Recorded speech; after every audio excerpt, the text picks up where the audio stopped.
Good morning students. Today we will discussing about the chapter Biotechnology Principles and Processes. It deals with the techniques of using live organism or enzyme from organism to produce product and process useful to human. We know that wine bread are produced using yeast, and yeast produce two enzymes known as inverters and cymers. These two enzymes are utilized for the production of wine, bread, etc. IVF, in vitro fertilization.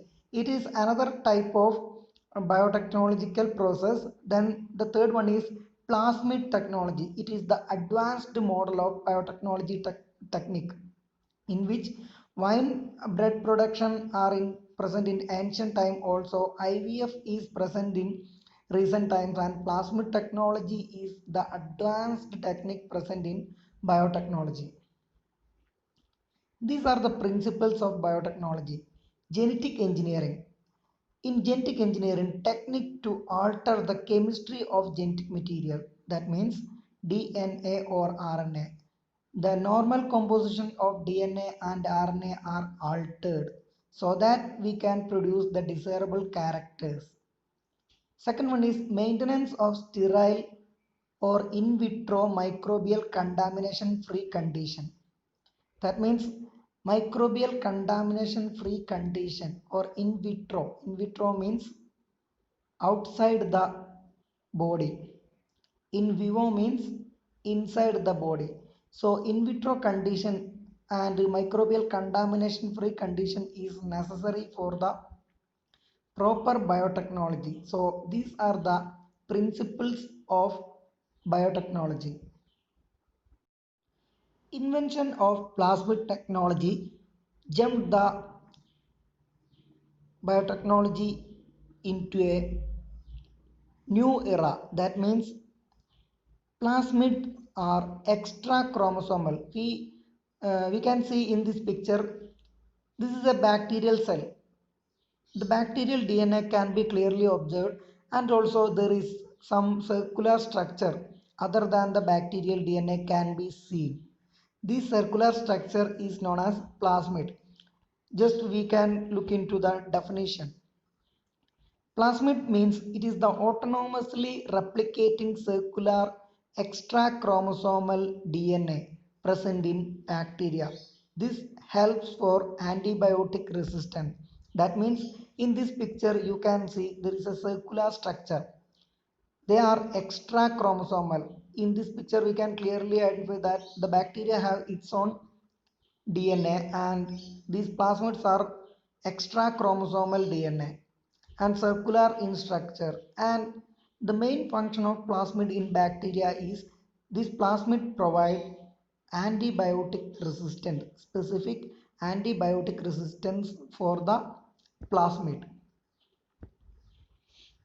Stanley Cohen and Herbert Boyer accomplished this in 1972 by isolating the antibiotic resistant genes by cutting out a piece of DNA from a plasmid, which was responsible for conferring antibiotic resistance. That means these two scientists identified plasmid, these plasmids, and also they identified that these plasmids provide antibiotic resistance. The cutting of DNA at a specific location became possible with the discovery of molecular scissors or restriction enzyme. This the invention of molecular scissors or restriction enzyme made the biotechnology field more popular. That means these enzymes can cut a specific site in genetic material so that we can cut any undesirable gene or desirable gene, so that this molecular scissor is very much famous in the field of biotechnology. Plasmid has an origin of replication. That means this origin of replication can be seen later. That the desired gene containing piece known as alien piece of DNA. Alien means other than that common, normal. That incorporate with the origin of replication site of plasmid. That means we can include this alien piece of DNA with the origin of replication. The incorporation of alien piece of DNA within the plasmid is called recombination DNA technology. That means there is a recombination taken place. The actual composition of plasmid has replaced with an alien piece of DNA.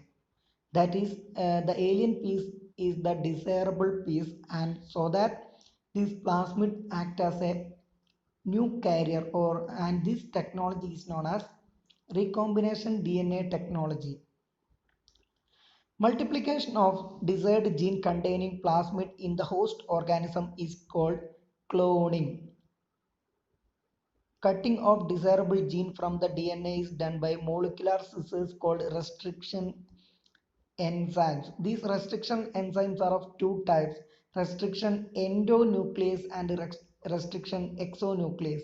These two are included in the group restriction enzymes. Restriction endonuclease can cut inside a piece of DNA. That means they can cut inside, and restriction exonuclease can cut um, not in the middle, or it can cut in the corners.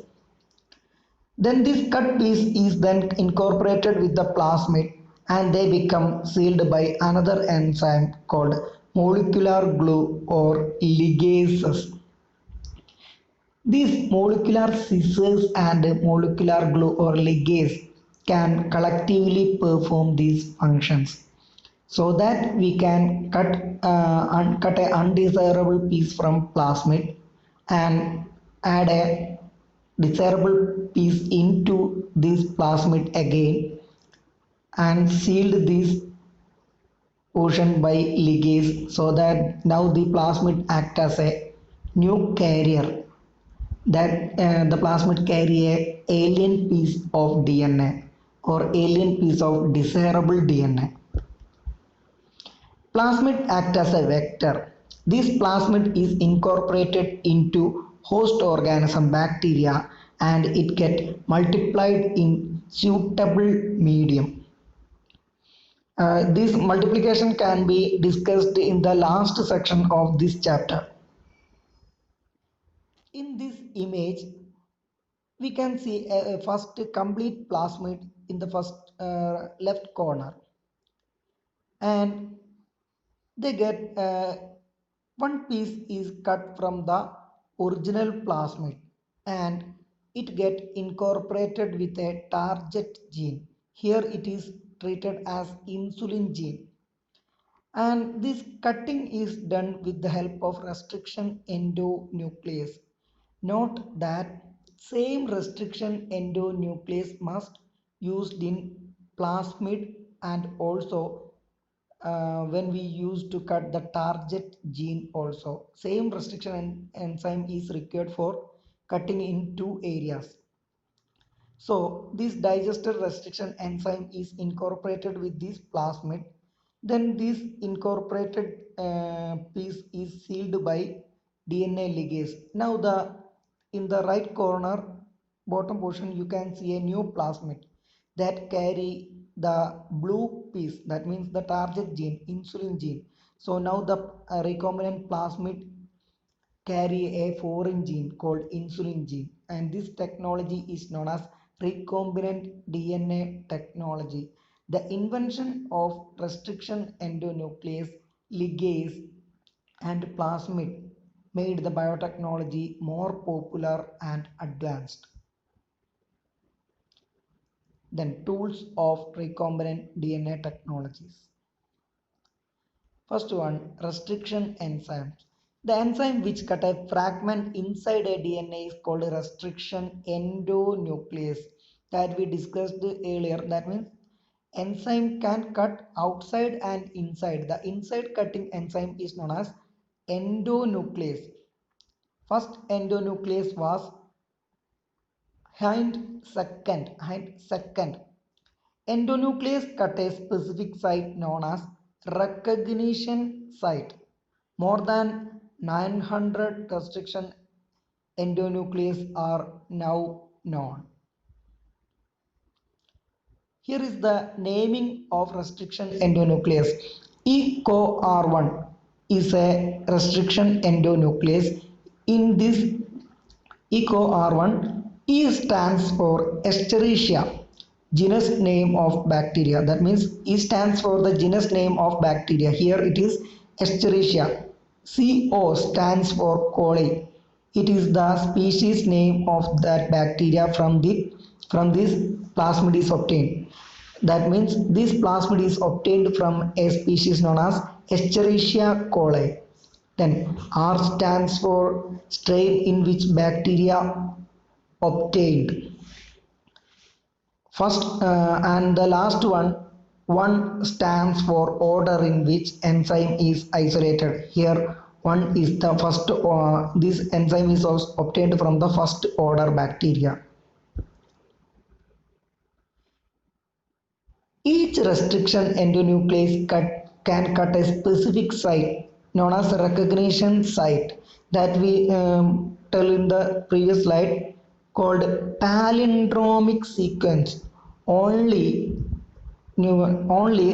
restriction enzymes can cut a specific nucleotide sequence known as palindrome nucleotide sequence. Palindrome means we can say Malayalam, Malayam. And if we read from the back, Malayalam is also same, Malayalam. And also like mom, MOM.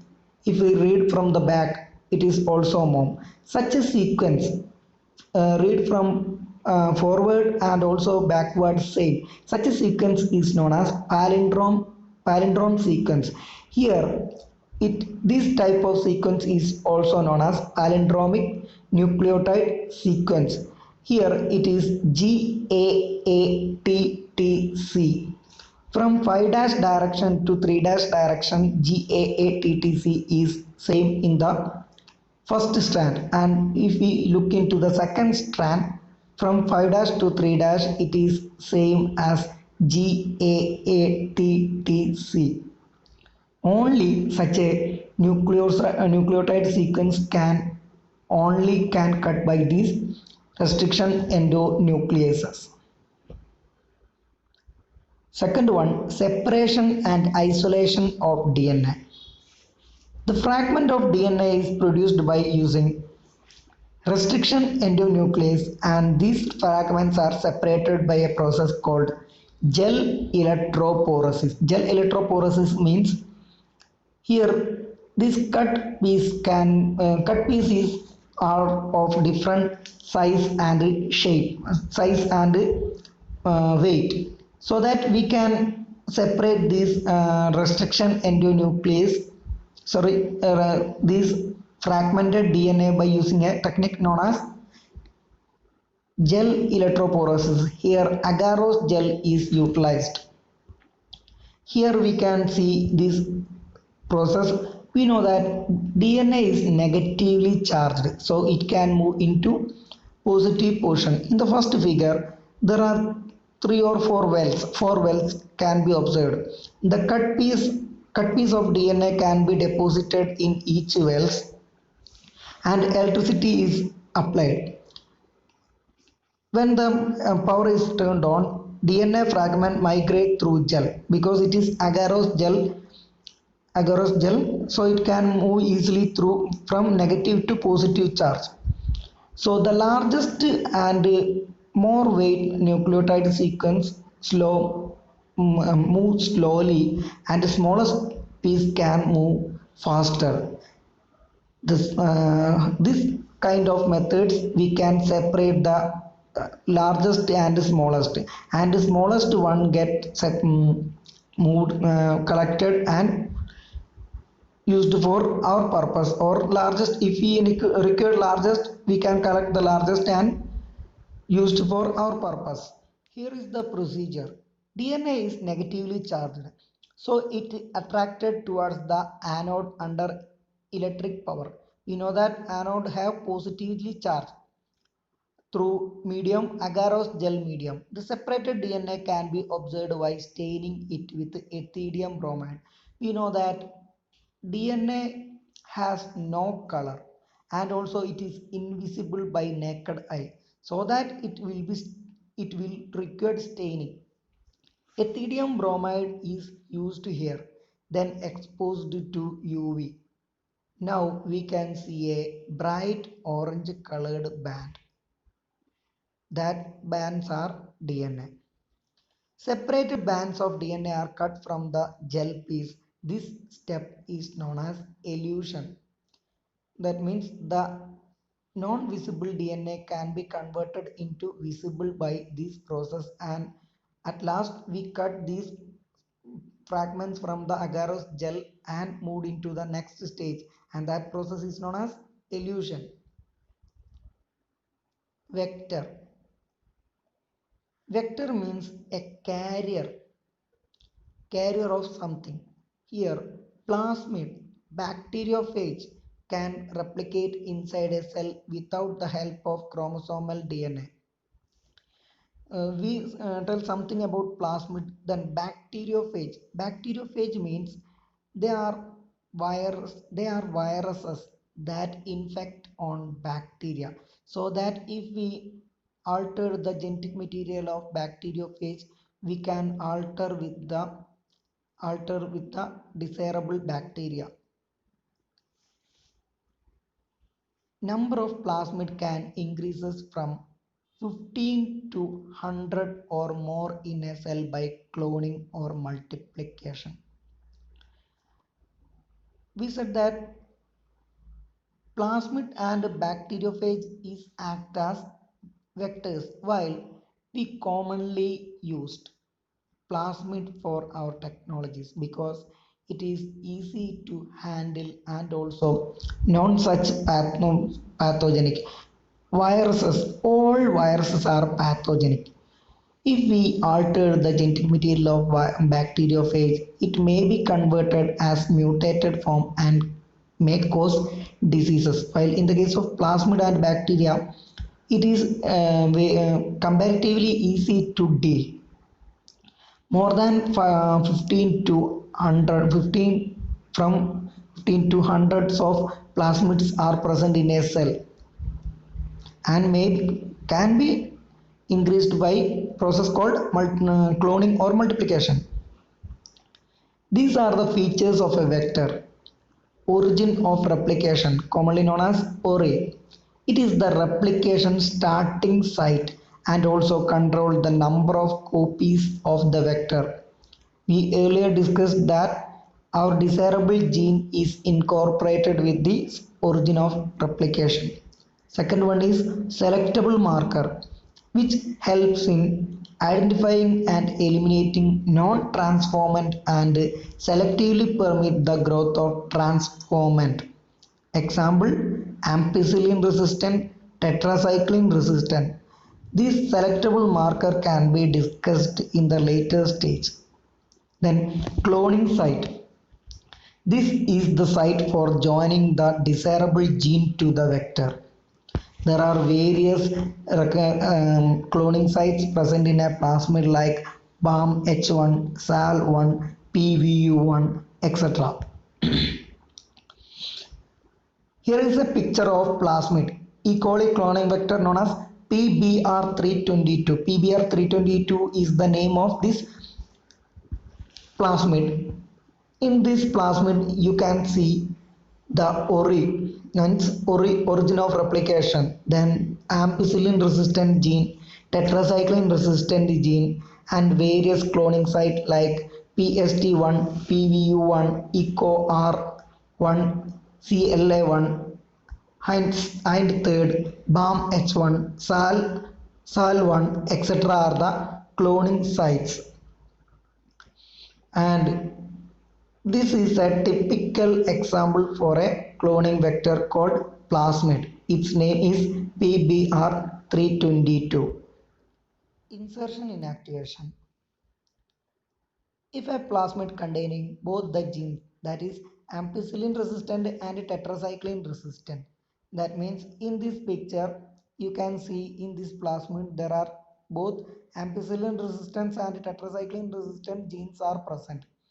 So this plasmid can be taken in our studies, and we remove the tetracycline gene and insert an alien piece of DNA desirable. So we must use same restriction endonuclease for removing this tetracycline resistant gene and also removing this alien piece of DNA from the host. That means the tetracycline gene in the right side red colored portion can be removed and insert an alien piece. That means this plasmid is incorporated with a new gene, and then the plasmid is placed on a medium containing ampicillin. Now that means now we place this plasmid in a ampicillin placed in an ampicillin containing medium.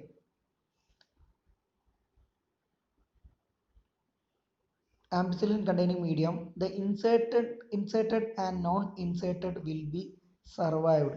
That means if we remove the tetracycline gene from this bacteria and alien piece is inserted, and this plasmid is again inserted into a bacteria, and that bacterial cells are placed in a medium containing ampicillin.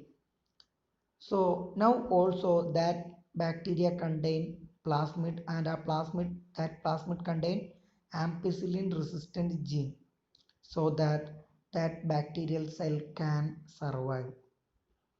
So we can look into next stage, that is if we place them in tetracycline medium, the same, that means the tetracycline gene is removed and inserted an alien piece. Now that bacteria only, or that bacteria or plasmid that only contain ampicillin resistant gene, then we place them in tetracycline medium, then non inserted will be survived and other become died due to the absence of tetracycline resistant gene that we already said about. The plasmid provide antibiotic resistance for bacteria. Now we remove one of the antibiotic resistance from this plasmid, so that when such antibiotic is utilized, that bacteria can't be tolerate in such a condition.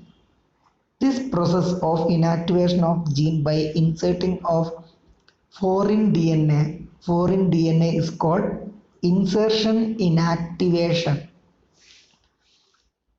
That means the process of inactivation of gene by inserting of foreign DNA is called inactivation. In this case, we remove tetracycline gene and insert a foreign gene here, so that that tetracycline gene get inactivated and it activate a foreign gene in that plasmid. Here we can say that it is an insertion inactivation. Beta galactosidase inactivation of recombinant plasmid is now used.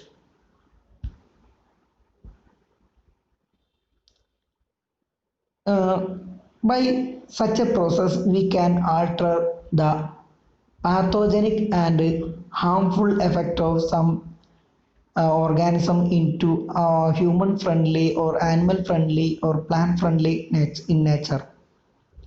Agrobacterium tumefaciens. This is a type of bacteria which can cause cancer tumor in plants. It can be deactivated and converted into vector for desirable gene.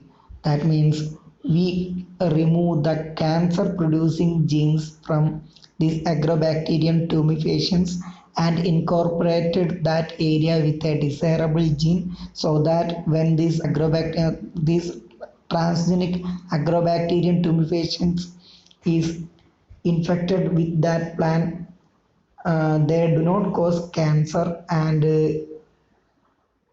the incorporated gene, that means the desirable character gene, is expressed in that plant.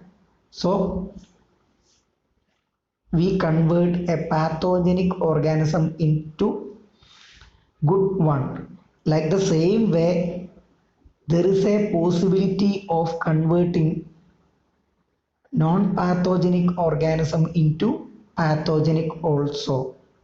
Such a process of converting non-pathogenic organism into pathogenic and dreadful organisms is known as constructing of bioweapons. And retrovirus also can convert to good by altering its cancer causing gene to a good desirable gene, and later can introduced into animals. Retrovirus means reverse transcriptase ability ഉള്ള വൈറസുകൾ. That means reverse transcription means the process of conversion of DNA, production of DNA, sorry, RNA from DNA is known as transcription. Reverse transcription means the process of conversion from RNA to DNA.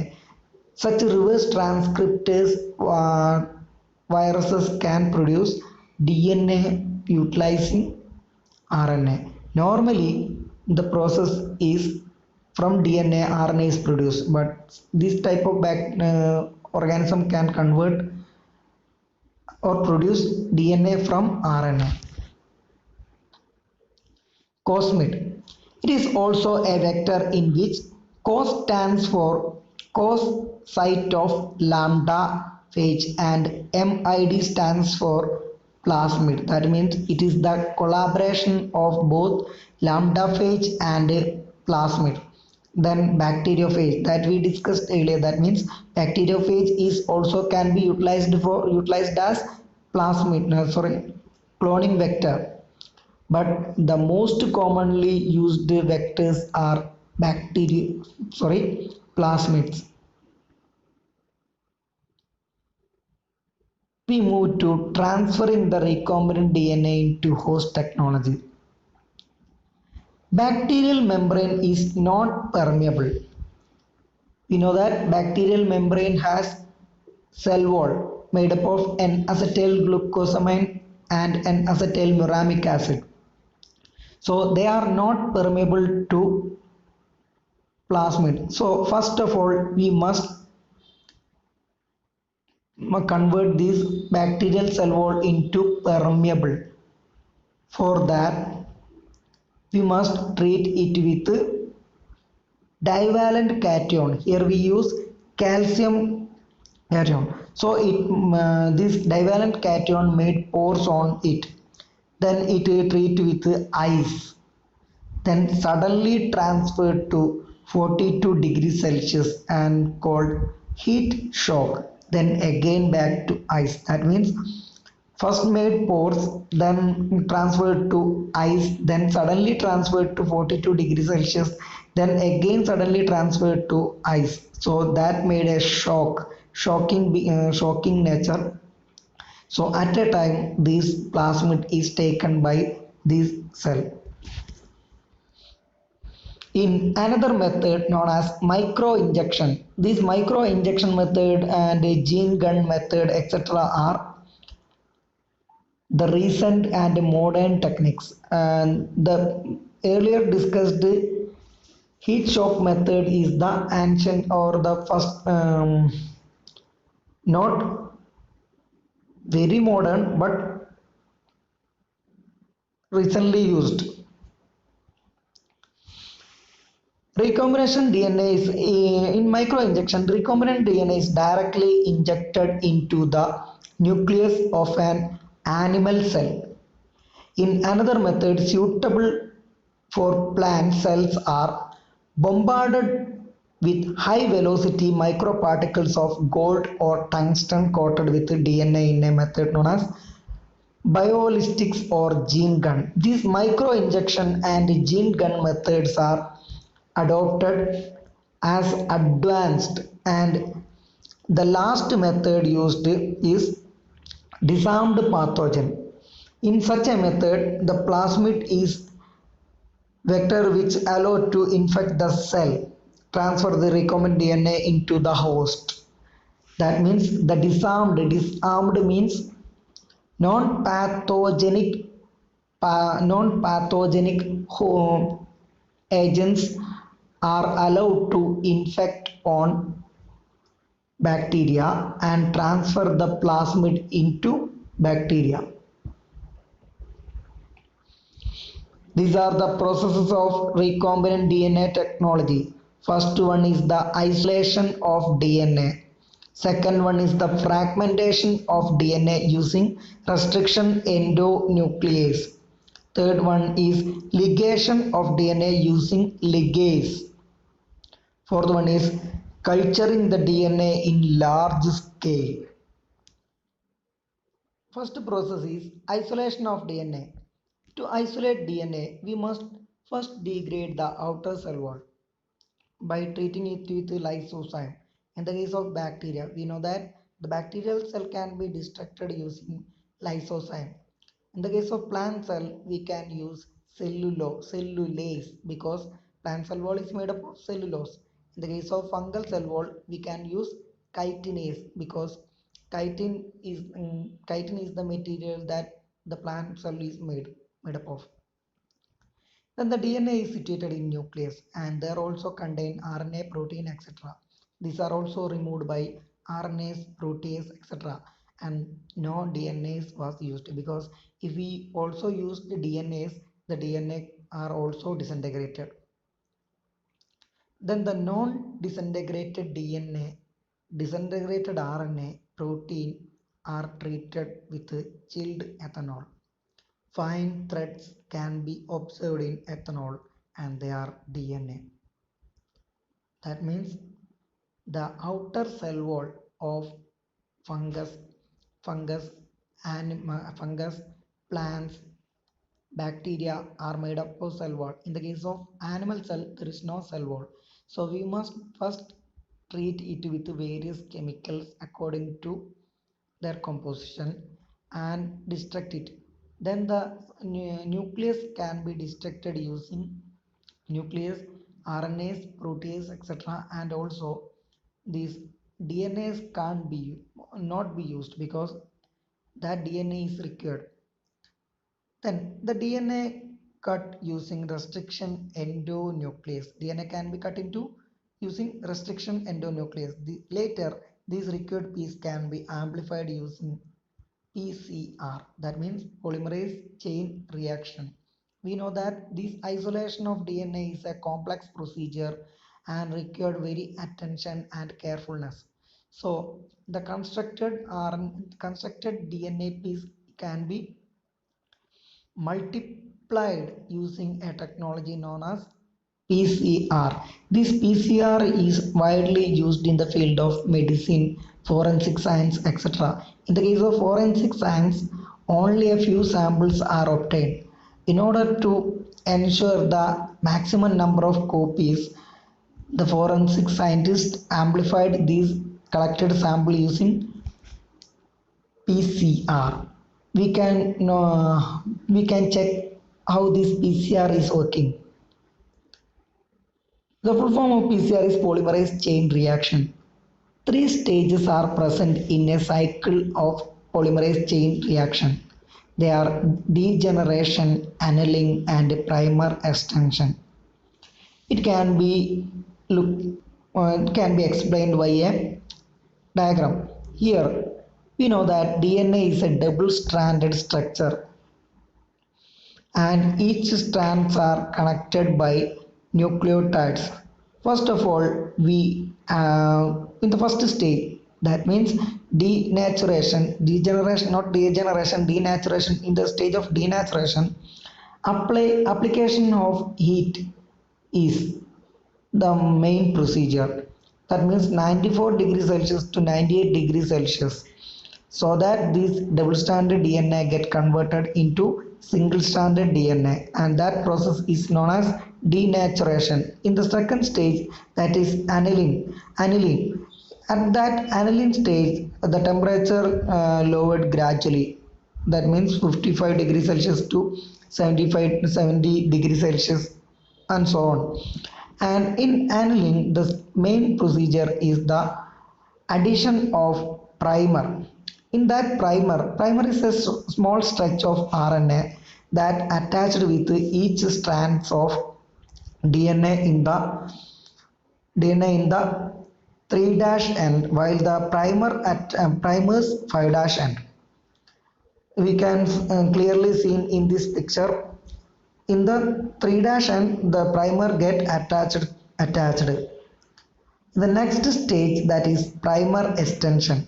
Here for this primer extension, we must add a polymerase known as tag polymerase.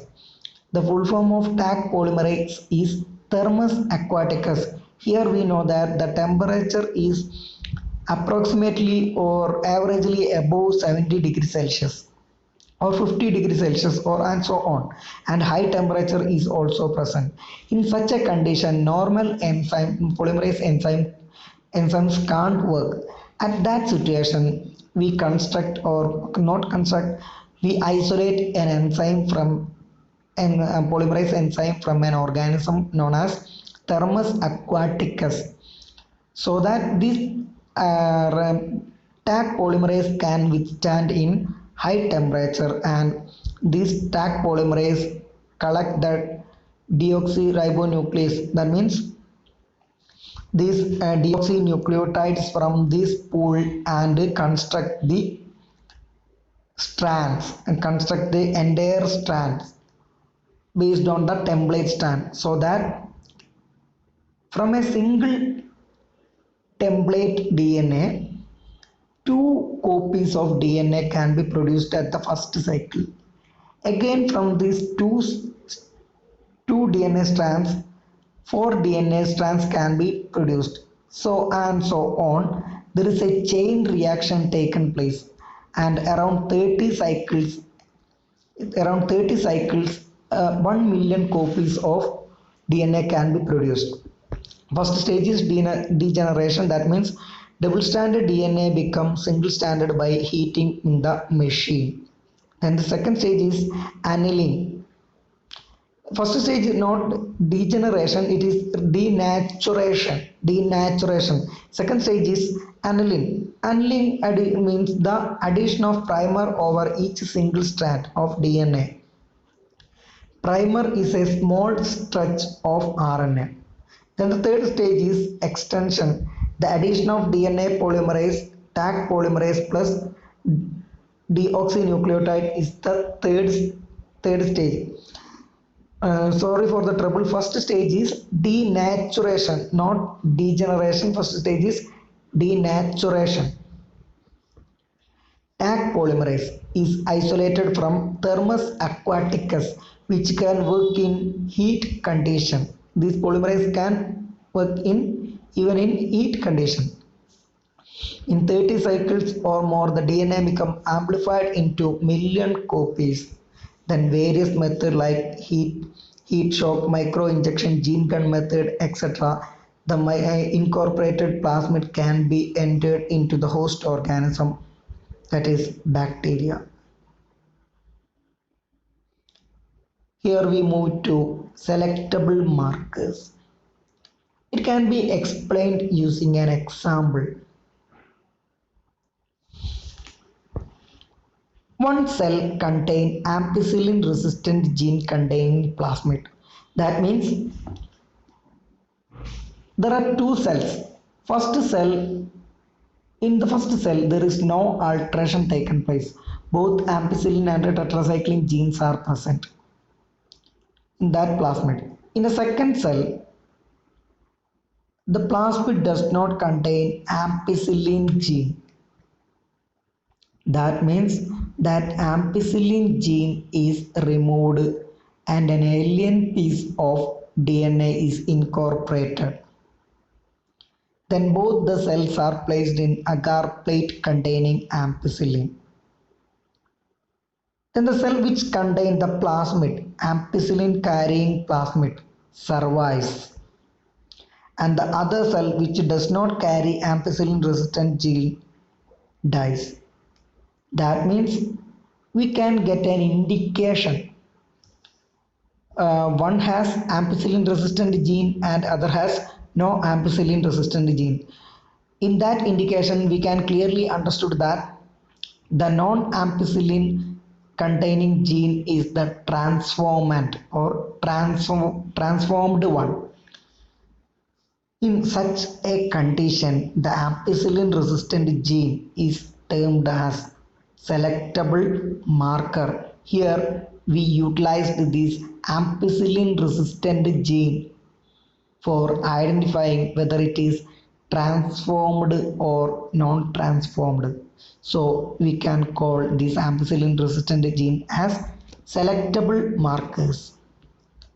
So the ultimate aim of this plasmid technology is for to obtain foreign product. So we must move into this foreign product production process.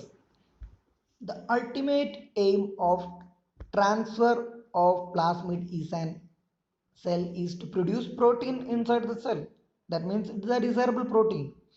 In economic point of view, increased production made benefit like the insulin production, other hormones such as insulin or any other medicinal protein, etc. In order to increase the production, we must change the lab scale to industrial scale. This plasmid technology and construction of desirable gene plasmid and cells and their culture etc. are done in laboratory condition. Only after the successful completion of all the mentioned procedures, an organism is labeled as a transgenic animal or transgenic microorganism. And this transgenic microorganism can be utilized for further processes. For the industrial production, the bioreactors or biofermenters are used. Bioreactor or biofermenter are an instrument. A bioreactor provides optimum condition for the growth of cells like oxygen, nutrients, temperature, pH, etc. And also the impeller inside the reactor provide uniform distribution of microbes and nutrients over the entire fermenter. That means the microorganism can spread over the large bioreactor and the impeller provide the proper uniform distribution of the microbes and all the desirable characters are provided inside the bioreactor. Normally a stirred tank fermenter is used for this purpose. Stirring means just stir the all content for the uniform distribution.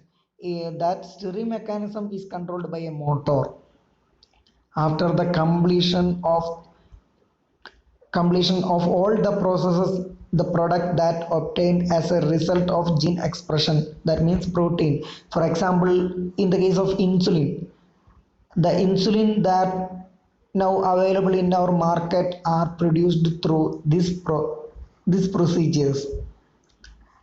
Expression protein inside the fermenter get isolated, purified, etc. and that process is known as downstream processes. The fermenter contain so many unwanted things like the remnants of food, nutrients, pH material and the dead microorganism etc. We only require the protein of desire. That means the desired protein, desired product that isolation of the desired product, purification. Such process is a complex area, and that process is known as downstream processing.